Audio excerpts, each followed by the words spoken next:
Shalom adik-adik, selamat baku dapur dan kakanus. Dan sekarang ini kita akan membahas, kita punya materi mengenai karya Roh Kudus. Ya, nanti setelah ini adik-adik akan nonton video yang memang penjelasnya tentang karya Roh Kudus. Dan oleh karena itu sebelum kita mulai kita punya proses ini, mari kita satu dalam doa. Kanus berdoa dan adik-adik juga berdoa. Ingatan, jangan gepe-gepe mata kio. Lalu mari kita satu dalam doa. Tuhan Yesus yang baik, di saat ini kami akan memulai proses pembelajaran ini, dan kiranya yang kamu sertai, yang kamu tuntun, berikan Roh Kudus-Mu ke dalam hati dan pikiran kami, supaya kami boleh mengerti, terlebih lagi kami boleh memaknainya dalam kehidupan kami dari hari lepas hari. Kami juga akan membaca kebenaran firman-Mu. Oleh karena itu, kiranya Engkau berikan Roh Kudus-Mu ke dalam hati dan pikiran kami, terutama Engkau sertai kami dalam setiap kehidupan kami, dan kiranya Engkau mau lengkapi kami dengan Roh Kudus-Mu supaya kami boleh berkata-kata dengan baik untuk menjadi berkat menyampaikan firman-Mu ini bagi sesama kami, Tuhan Yesus. Terima kasih ya Bapa, haleluya, amin. Oke adik-adik, kita akan membahas karya Roh Kudus dengan 3 P. Yang pertama itu pengertian Roh Kudus, yang kedua itu tanda-tanda kehadiran Roh Kudus, yang ketiga itu mengenai makna Roh Kudus dalam kita punya kehidupan. Itu yang paling penting adik-adik. Oleh karena itu, langsung saja kita simak video ini.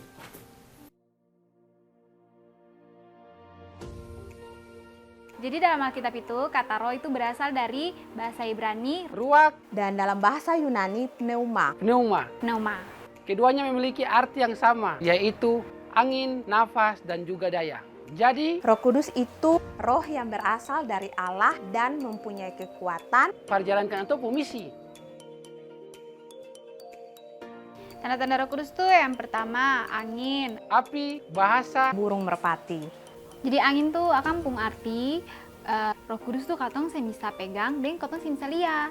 Lalu Roh Kudus itu akan bebas kayak angin, siapa yang bisa pegang. api ini kalau kita menghubungkan dengan lidah-lidah api, itu akan punya makna tuh, atau akan punya arti tuh semacam penyucian, simbol penyucian begitu. Bahasa itu Roh Kudus menguasai koton punya mulut supaya mengeluarkan kata-kata yang baik untuk berkata-kata tentang Injil. Adik-adik kan tahu Injil itu kabar baik, kabar sukacita. Jadi, kita sampaikan Injil ke orang tuh orang bisa terima tuh dan orang bisa lakukan akang.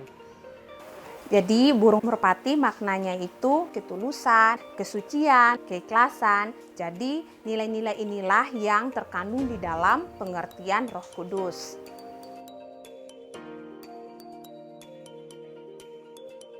Kalau makna dari kehadiran Roh Kudus tuh adik-adik akan Paling penting para orang percaya. Kenapa? Karena karena Kalau katong melakukan segala sesuatu tugas tanpa campur tangan Roh Kudus, maka semua itu akan sia-sia. orang tuh dia bisa bikin dia pun tugas dengan baik kalau dia tuh yang dituntun Roh Kudus dan yang disertai Roh Kudus. jadi tanpa Roh Kudus itu kita sih bisa bikin apa-apa. Ingat itu.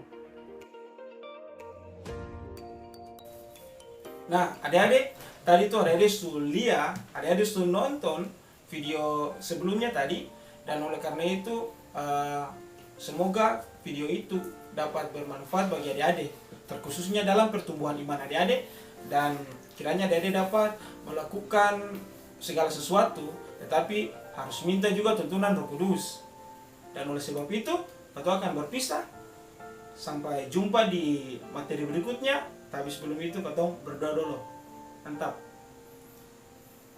Tuhan Yesus, di saat ini kami telah selesai dengan proses belajar mengajar kami, dan kiranya materi yang telah diberikan ini dapat bermanfaat bagi anak-anak ini, supaya mereka boleh memakai Roh Kudus dalam setiap derap langkah mereka.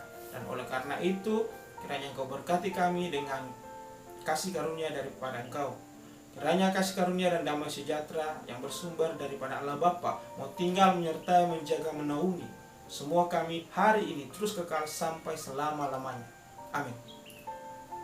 Bye adik-adik. Sampai berjumpa di materi berikutnya. Oke guys.